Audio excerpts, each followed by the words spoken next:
আমি তো দলের শৃঙ্খলা রক্ষা কমিটির সদস্য নই, তবে আমার মনে হয় কারুরই, যিনি রাজনীতিতে আছেন, কোনো পরিস্থিতিতেই তার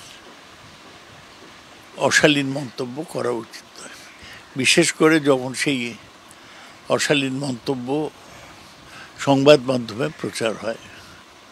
তাই আমি ব্যক্তিগতভাবে কারোর নামে মন্তব্য না করেও বলতে চাই এটা অন্যায়। দলের এবং দলের শৃঙ্খলা রক্ষা কমিটিরই এই ব্যাপারে সিদ্ধান্ত নিতে হবে। লজ্জাজনক, রাজনীতির ভাষায় যদি অশালীন কথা চলে আসে সে তো খুবই খারাপ।